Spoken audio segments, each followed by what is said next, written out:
Good morning students, welcome in the class 10th। As we all are know that, जैसे कि आप सब जानते हैं कि आज हम लोग देख रहे हैं हमारा 10वीं कक्षा का विज्ञान 1 और जो भाग हमारा पाठ चल रहा है उसका नाम है बेटा लेंस और उनके उपयोग, है ना। इसके पूर्व लेंस और उनके उपयोग में हमने लेंसेस के बारे में और उनके चिन्ह संकेत के बारे में जानकारी प्राप्त की हुई है ना। जैसे कि इसके बाद आज हम लोग जो भाग देखने वाले हैं हम लोग वो है बेटा हमारा उत्तर लेंस द्वारा प्राप्त प्रतिबिंब, ठीक है। और ये उत्तर लेंस द्वारा प्राप्त प्रतिबिंब हमें किस तरह से कैसे प्राप्त होता है, इसके बारे में विस्तृत चर्चा आज हम लोग करेंगे। तत्पश्चात मुझे ऐसा लगता है कि जो भाग मैंने आप लोग को लास्ट वीडियो में पढ़ाया था, है ना, ये प्रात्यक्षिक हमने करके देखा हुआ है ना। और उत्तर लेंस के द्वारा बनाया गया और एक प्रात्यक्षिक हमने खिड़की वाला भी देखा हुआ है। ये वीडियो आपको अच्छा लगा होगा, ज़्यादातर बच्चों ने देखा हुआ है। ये भी वीडियो आप लोग याद से अच्छे से देखिए, क्योंकि ये देखिए अभी जो ये बोर्ड का पेपर है आपके सामने रखा हुआ, ये 2020 का अभी नवंबर में हुआ पेपर है बेटा। इसमें आपको इसी प्रश्न के आधार पर उत्तर लेंस द्वारा प्राप्त बनने वाला प्रतिबिंब, इसके आधार पर देखिए ये तीसरा प्रश्न पूछा गया है। तीसरे में ये छठवां प्रश्न है। देखिए तीसरा प्रश्न है निम्नलिखित प्रश्न हल कीजिए कोई भी 5। इसमें देखिए बेटा ये छठवां प्रश्न आपको पूछा गया है। इसमें उत्तर लेंस के लिए निम्नलिखित सारणी पूर्ण कीजिए, जिसमें आपको वस्तु का स्थान, प्रतिबिंब का स्थान, प्रतिबिंब का आकार और प्रतिबिंब का स्वरूप बताया गया है। देखिए वस्तु का स्थान, प्रतिबिंब की स्थिति, प्रतिबिंब का आकार, प्रतिबिंब का स्वरूप, जहाँ पर आपको ये अनंत दूरी पर रखने के बाद आपको ये प्रतिबिंब की स्थिति, आकार और स्वरूप कैसा होता है ये लिखना है। जैसे कि यहाँ पे देखिए ये अनंत दूरी पर ये क्या हो रहा था, फिर ये बी जो है वो 2F1 पर ये प्रश्न पूछा गया है कि वस्तु का स्थान यदि 2F1 पर रखा जाए तो इसमें हमें किस तरह का प्रतिबिंब प्राप्त होगा, इसकी स्थिति क्या होगी, इसमें ये प्रश्न पूछा गया आपको। उसका आकार कैसा होगा। और क प्रश्न में देखिए बेटा नाभि F1 तथा प्रकाशीय केंद्र O के मध्य में यदि किसी वस्तु को रखा जाए तो उसमें आपको प्रतिबिंब का स्वरूप कैसे होगा, ये प्रश्न पूछा गया है। तो देखिए क में नाभि F1 तथा प्रकाशीय केंद्र O के मध्य में अगर रखा गया तो इसका स्वरूप कैसा होगा, ये आपको पूछा गया है। ये आपको इसमें परीक्षा में पूछा गया है, तो इनके उत्तर हमको लिखने हैं। तो देखिए जो भी भाग हम लोग वीडियो में देखते हैं, ऐसा नहीं है कि वो कभी पूछा नहीं जाने वाला है। वो हर एक भाग कोई भी अंदर से किताब के अंदर से आपको कहीं से भी पूछा जा सकता है। तो मैं ये आशा रखता हूँ कि आप जो भी भाग पढ़ेंगे, देखेंगे, लिखेंगे, समझेंगे, उन सबको आप लोग परीक्षा में पूछे जाने पर लिख सके, ठीक है। तो अब देखिए बेटा इसमें आपको एक आकृति 7.8 का निरीक्षण कीजिए बोला गया है। ये 7.8 की एक आकृति है जिसमें एक उत्तर लेंस रखा हुआ है ना। तो वस्तु के भिन्न भिन्न स्थानों के लिए तैयार होने वाले प्रतिबिंबों का आकार, स्थान तथा स्वरूप किरणाकृति द्वारा स्पष्ट कीजिए। आपका निष्कर्ष तथा पीछे दी गई कृति में किए गए परीक्षण नीचे दिए गए सारणी अनुसार है या नहीं, इसकी जांच कीजिए। मतलब यह जो आकृति है, इस आकृति से ही हमें अभी सामने की प्रोसेस करनी है कि इस आकृति का ही उपयोग करके हमें इस उत्तर लेंस द्वारा प्राप्त बनने वाला जो प्रतिबिंब है वो किस तरह से प्राप्त होगा, मैं इसकी शॉर्ट में आपको जानकारी बताना चाहता हूँ बेटा। जैसे यहाँ पे जो आकृति बनाई गई है, ये आकृति मैं यहाँ पे बना लेता हूँ। सो देखिए स्टूडेंट्स, यहाँ पे मुख्य अक्ष के ऊपर हमने एक मुख्य नाभि जो यहाँ पे दी गई है वो, है ना। और यहाँ पे मुख्य नाभि के मध्य में बिल्कुल हमने यहाँ पे एक उत्तर लेंस लिया हुआ है। यहाँ पे हमने F1 और F2 ये मुख्य नाभि यहाँ पे हमने ली हुई है। प्रकाशीय केंद्र O लिया हुआ है। मुख्य नाभि हमने F1 और F2 दो लिए हुए बेटा। और फिर हमने यहाँ पे 2F1 और 2F2 हमने यहाँ पे जो मुख्य नाभि के दो अंश यहाँ पे हमने लिए हुए हैं। 2F1 F1 के लेफ्ट हैंड साइड में है और ये F2 के राइट हैंड साइड में 2F2 है। और इस तरह से हमने उत्तर लेंस ले लिया है प्रकाशीय केंद्र पर। अब हम लोग चलते हैं यहाँ पे जो आपको उत्तर लेंस द्वारा जो चीज़ बताई गई है कि उत्तर लेंस द्वारा प्राप्त प्रतिबिंब कैसा होगा यदि वो वस्तु का स्थान अनंत दूरी पर है। अनंत दूरी पर है मतलब ये 2F1 के बहुत ज़्यादा यहाँ पर मान लीजिए कि यहाँ पर कोई वस्तु हमने यहाँ पे रखी हुई है, अनंत दूरी पर रखी हुई है। तो इसका जो प्रतिबिंब की स्थिति होगी वो नाभि F2 पर इसकी प्रतिबिंब की स्थिति आपको यहाँ पे मिलेगी। देखिए यहाँ पे F2 पर इसकी स्थिति आपको मिलने वाली है और वो प्रतिबिंब का आकार क्या होगा बेटा, अत्यधिक छोटा यानी कि बिंदु स्वरूप में होगा और प्रतिबिंब का स्वरूप वास्तविक तथा उल्टा होगा। मतलब यहाँ पे ये एक बिंदु के स्वरूप में आपको एक प्रतिकृति प्राप्त की हुई मिलेंगी और वो भी बिंदु के स्वरूप में होगी। और वो कैसे होगी बेटा, वास्तविक तथा उल्टी। वास्तविक तथा उल्टी यानी कि इसी के थोड़ा सा बिंदु स्वरूप में ही उल्टी आकृति आपको प्रतिबिंब यहाँ पे आपको प्राप्त मिलेगी वस्तु की। ये बात समझ में आई आपको। इसमें ये बताया गया है कि प्रतिबिंब का स्वरूप ज़्यादातर आप देखिए अनंत दूरी पर 2F1 2F1 से परे 2F1 पर F1 तथा 2F1 के मध्य नाभि F1 पर ये पांचों जगह पर रखने के बाद आपको प्रतिबिंब का स्वरूप समान वास्तविक तथा उल्टा ही मिल रहा है। परंतु नाभि F1 पर और प्रकाशीय केंद्र O के मध्य में जब हम लोग कोई भी वस्तु लेंगे तो उसका जो प्रतिबिंब का स्वरूप होगा वो सिर्फ काल्पनिक तथा सीधा होगा। सिर्फ ये पाँचवें छठवें पॉइंट में ही थोड़ा सा आपको प्रतिबिंब का स्वरूप उल्टा अलग मिलने वाला है बेटा, जो कि काल्पनिक तथा सीधा मिलेगा। तो अब हम लोग चलते हैं, जैसे फर्स्ट पॉइंट हमने यहाँ पे देख लिया है कि अनंत दूरी पर वस्तु की स्थिति रखने के बाद, वस्तु का स्थान रखने के बाद उसका जो प्रतिबिंब आपको मिलेगा वो स्थिति आपको F2 पर मिलने वाली है, वो उसका आकार छोटा होगा और वास्तविक तथा उल्टा होगा। अब हम लोग चलते हैं, इसमें दूसरा पॉइंट है 2F1 से परे यानी कि 2F1 से थोड़ा सा पास। ठीक है, यहाँ पे मान लीजिए कि यहाँ पे मैं एक ऑब्जेक्ट, वही ऑब्जेक्ट थोड़ा सा सामने सरका लेता हूँ। ठीक है, मान लीजिए कि ये ऑब्जेक्ट हमने 2F1 से परे ले लिया, तो इसका जो प्रतिबिंब की स्थिति है बेटा वो F2 तथा 2F2 के मध्य में आपको मिलेगी। देखिए F2 तथा 2F2 के मध्य मिलेगी, ये यहाँ पे आपको इस तरह से मध्य में मिलेगी और वो उसका जो प्रतिबिंबक आकार होगा वो छोटा होगा तथा वास्तविक तथा उल्टा होगा। वास्तविक तथा उल्टा आकार यहाँ पे आपको मिलने वाला है। ठीक है, तो ये हो गया बेटा हमारा दूसरा पॉइंट सॉल्व। ये हमारा पहला पॉइंट में जिसमें हमने ये बिंदु स्वरूप F2 पर देखा था, ये आप लोग हमेशा ध्यान में रखिए कि किस तरह से स्थान पर, कौन से स्थान पर कौन सा वस्तु रखने पर हमें प्रतिबिंब कैसा मिलने वाला है। ठीक है, अब हम लोग चलते हैं थर्ड पॉइंट की तरफ। 2F1 पर जब हम लोग वस्तु का स्थान रखेंगे तो प्रतिबिंब की स्थिति 2F2 पर मिलेगी। वो उसका आकार होगा बेटा समान आकार होगा और वास्तविक तथा उल्टा प्रतिबिंब का स्वरूप होगा। तो यहाँ पे देखिए 2F2 पर ये इस ऑब्जेक्ट को मैं थोड़ा सा और सामने सरका लेता हूँ 2F1 पर, और उसका जो प्रतिबिंब आपको मिलेगा बेटा वो है 2F2 पर मिलने वाला है। ठीक है, और ये देखिए 2F2 पर इस तरह से प्रतिबिंब मिलेगा और वो वास्तविक तथा उल्टा होगा। ठीक है, और उसका आकार बेटा एकदम समान आकार होगा। इतना इसका जितना आकार है उतना ही आकार यहाँ पे आपको 2F2 पर मिलने वाला है। समझ में आ रहा? जैसे जैसे हम लोग सामने चल रहे हैं वैसे वैसे प्रतिबिंब की स्थिति और सामने सामने चल रही है ना, डिस्टेंस नियर अबाउट सेम ही हमको यहाँ पे देखने को मिल रहा है। अब हम लोग चलते हैं चौथे पॉइंट की तरफ, वो है F1 तथा 2F1 के मध्य। F1 तथा 2F1 के मध्य यानी कि यहाँ पे इस तरह से मैंने ये वस्तु का स्थान यहाँ पर रख दिया है F1 तथा 2F1 के मध्य में।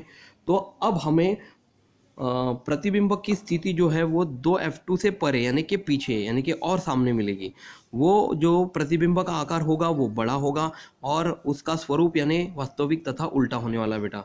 मतलब 2F2 के परे यानी कि यहाँ पे देखिए इस तरह से ये वस्तु का स्थान आपको बड़े, प्रतिबिंब का आकार आपको बड़ा दिखेगा और वो वास्तविक तथा उल्टा होगा बेटा। समझ में आ रहा आप लोग को? जैसे ही हमने ये स्थान पर हमने वस्तु रखी है तो हमें इस तरह से हमें वो प्रतिबिंब 2F2 से परे मिल रहे हैं।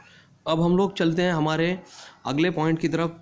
नाभि F1 पर जब हम लोग वस्तु का स्थान रखेंगे, नाभि F1 पर देखिए यहाँ पे मैं ये ऑब्जेक्ट और थोड़ा सा ऑब्जेक्ट यानी कि वस्तु थोड़ा सा और सामने सरका लेता हूँ, F1 पर इसकी स्थिति रखता हूँ। तो यहाँ पे प्रतिबिंब की स्थिति आपको अनंत दूरी पर मिलेगी।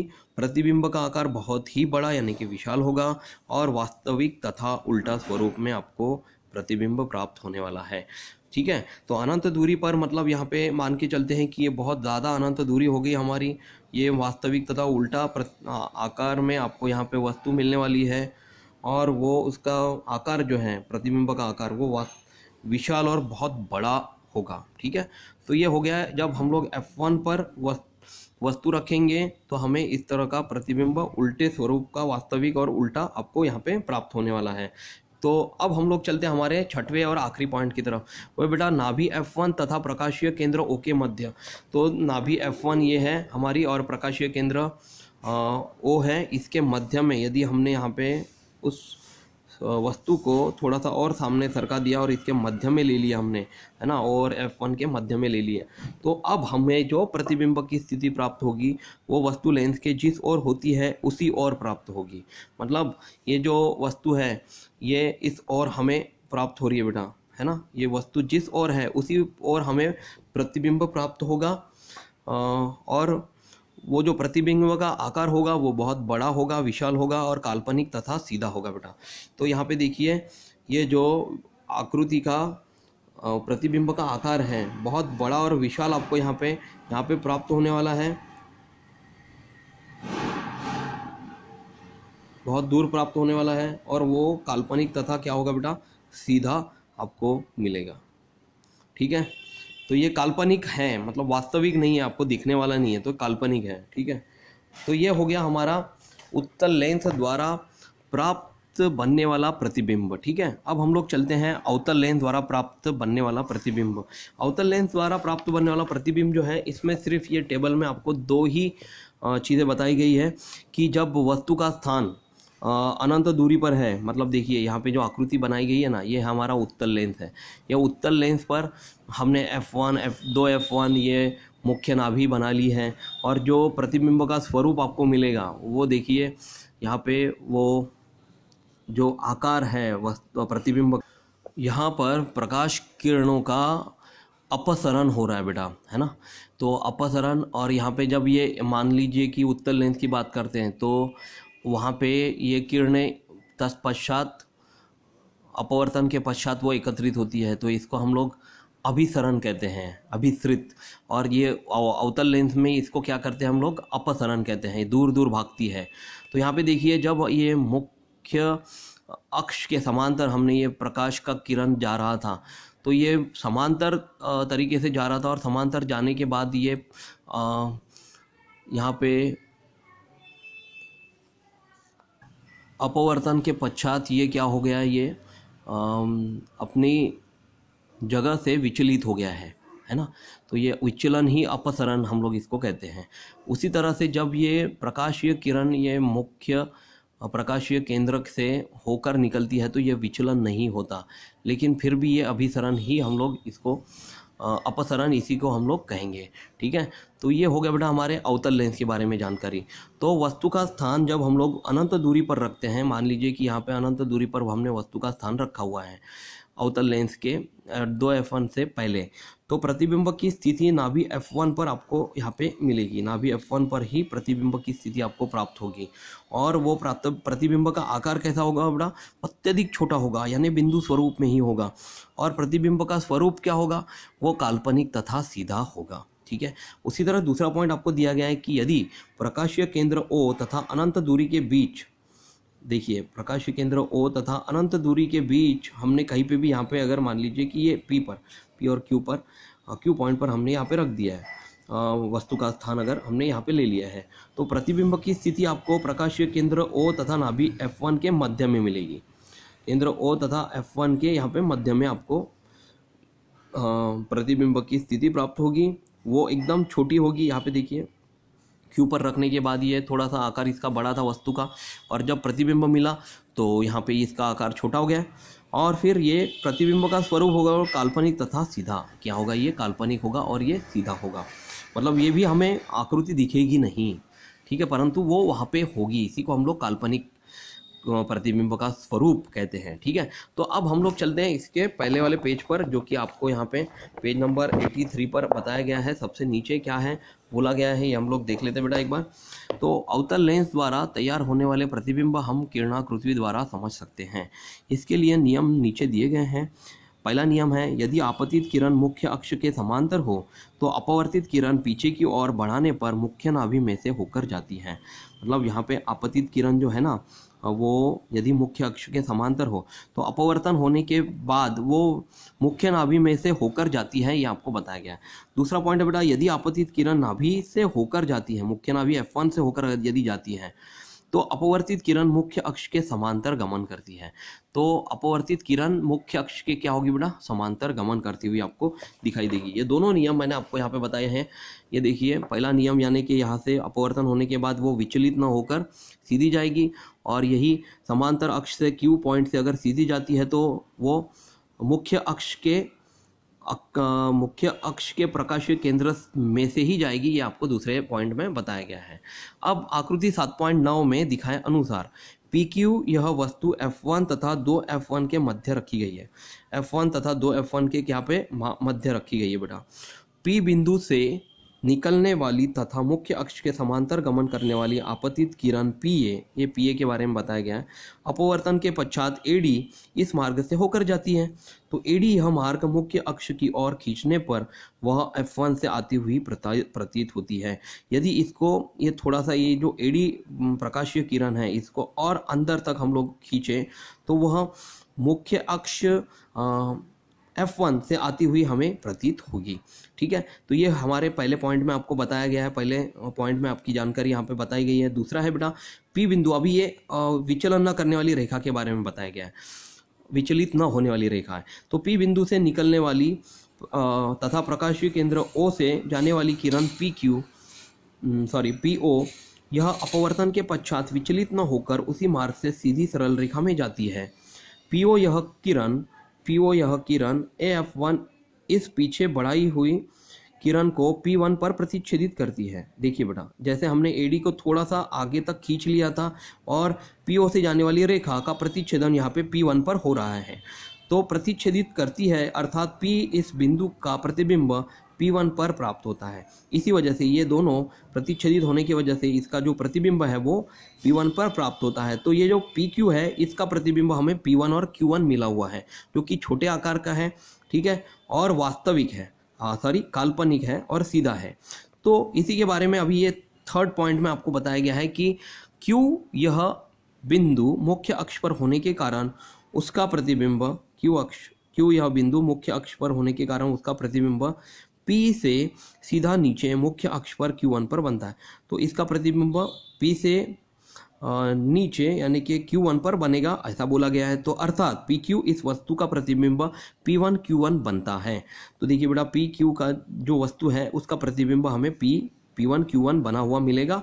अवतल लेंस के द्वारा किसी भी वस्तु का बना प्रतिबिंब यह हमेशा काल्पनिक वस्तु से बड़ा तथा सीधा होता है। तो यदि कभी आपको पूछा गया कि अवतल लेंस से द्वारा किसी भी वस्तु का प्रतिबिंब कैसा होता है, तो आप लोग डायरेक्टली बोल सकते हैं कि यह हमेशा काल्पनिक होता है, वस्तु से बड़ा होता है तथा सीधा होता है। ठीक है, अब हम लोग को देखना है अगला पोर्शन, जिसमें ये तालिका मैंने आपको समझा कर बता दी है। वो है बेटा लेंस के लिए चिन्ह संकेत। तो गोलीय दर्पण के लिए उपयोग में लाए जाने वाली कार्तीय संकेत रूढ़ी, जिसको हम लोग कार्टेशियन चिन्ह संकेत भी कहते हैं, इन चिन्हों का आप लोग को अच्छे से समझना है, इन चिन्हों को अच्छे से जानना है। देखिए, यहाँ पे एक उत्तल लेंस दिया गया है, यहाँ पे आपको अवतल लेंस दिया गया है।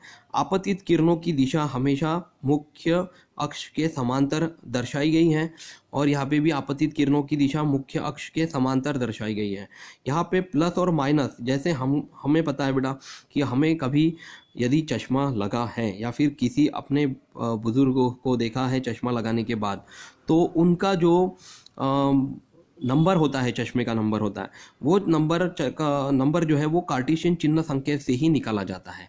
मतलब यदि हमें दूर की वस्तु पास की वस्तु ठीक से नहीं दिखाई दे रही है, तो वो उनका जो वस्तु न देखने का अंतर है और उसके लिए कौन से प्रमाण का उत्तल लेंस या अवतल लेंस हमें लगाना है, इसकी पूरी जानकारी हमें ये कार्टेशियन चिन्ह संकेत से समझ में आती है। जैसे यहाँ पे प्रकाशीय केंद्र O है, मुख्य नाभि F1 और 2F1 है, मुख्य अक्ष के उस पार मुख्य नाभि F2 है और 2F2 है। यहाँ पे जब हम लोग नीचे की ओर, मतलब ये एक्स अक्ष के वाई अक्ष के, एक्स अक्ष आपको समांतर दिखाई दे रहा है और वाई अक्ष आपको सीधा दिखाई दे रहा है। इसके नीचे यदि आपका नंबर यहाँ पर मिलता है तो वो ऋण चिन्हों में आपको मिलेगा। वही अगर हम लोग ऊपर की ओर बढ़ेंगे तो यहाँ पे धन चिन्हों में आपको वो अंतर मिलेगा।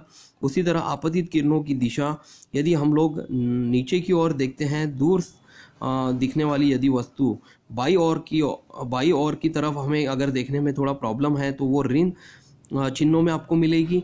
और वही अगर ऊपर के बारे में अगर हम लोग बात करते हैं तो आपतित किरणों की दिशा ऊर्ध्वाधर यानी कि धन चिन्हों में आपको मिलेगी। अब हम लोग ये दाहिनी ओर की बात करेंगे। दाहिनी ओर का अंतर ये धन चिन्ह में आपको मिलने वाला है। यहाँ पे भी दाहिनी ओर का अंतर आपको धन चिन्ह में आपको मिलेगा। ठीक है, तो ये जो आकृति है ये अच्छे से आपको इसे देखकर, लिखकर, ड्रॉ कर बनाने की कोशिश करनी है, क्योंकि यह चिन्हों के आकार और इनका कार्य किस तरह से वर्क होता है, किस तरह से ये कार्य करते हैं, इसके बारे में भी आपको पूछा जा सकता है। अगले वीडियो में हम लोग लेंस का सूत्र देखेंगे, जिसको हम लोग लेंस फॉर्मूला कहते हैं। इसमें यू, वी और एफ के बारे में हमने पिछली कक्षा में भी अच्छे से चर्चा की हुई है। वही सूत्र उसी की तरह हमें वो उपयोग में लाना है, वो सब हम लोग अगले वीडियो में दिखेंगे। तब तक अपना खुद का ख्याल रखिए, हंसते रहिए, मुस्कुराते रहिए। कोरोना से बचने के लिए 2 गज की दूरी रखिए, मास्क ठीक से पहनिए और बार बार हाथ धोते रहिए। Thank you class, take care, bye.